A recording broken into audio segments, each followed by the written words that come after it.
I figured out he was missing a finger. He kind of held it up, and I said, "What did you do? When? Like, what did you do? When?" And I realized in my head that there had been many hours since this probably happened, assuming that that was happened with the phone.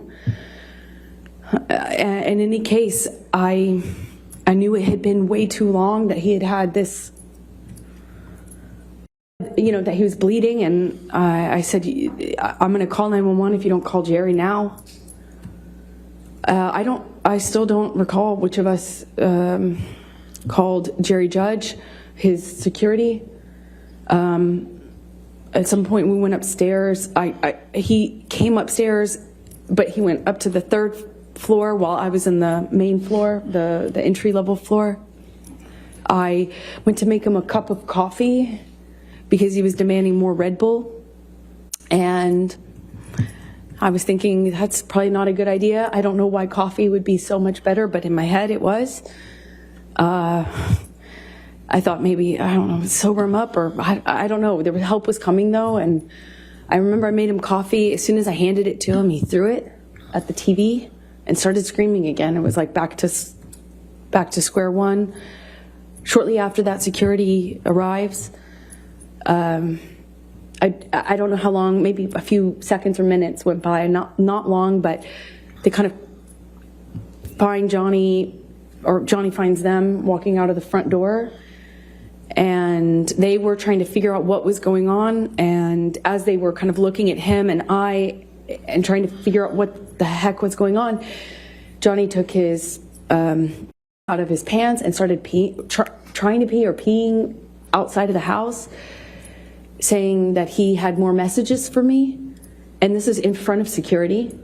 And they kind of just like looked at each other and looked at him and kind of not laughed, but kind of half, played it off and corralled him. It was how it looked. It looked like corralling a wild animal back into the house with his still out of his pants, peeing or trying to pee. That's what he was indicating. And he went to the wall of the house, and I remember him standing at the wall trying to leave me more, saying he had more information for me. He was gonna leave me more messages, more information for me. It made no sense. And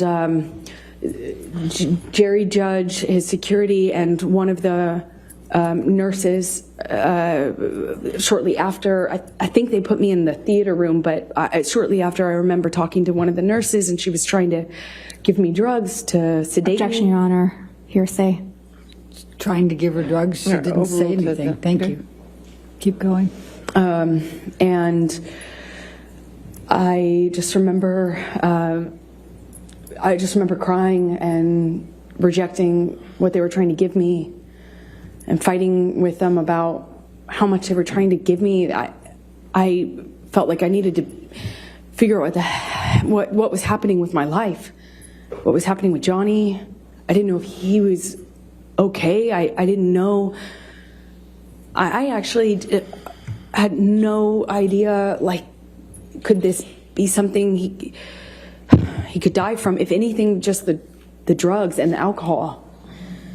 I mean, that alone, I didn't, I just remember being scared and being in this theater room, this dark theater room, and not knowing what the heck was going on.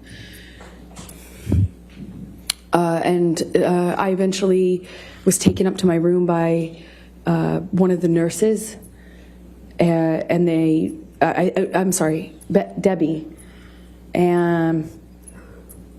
or suggesting I go up to my room. I went up to my room, and I took a quarter of what she was trying to get me to take, and I eventually fell asleep.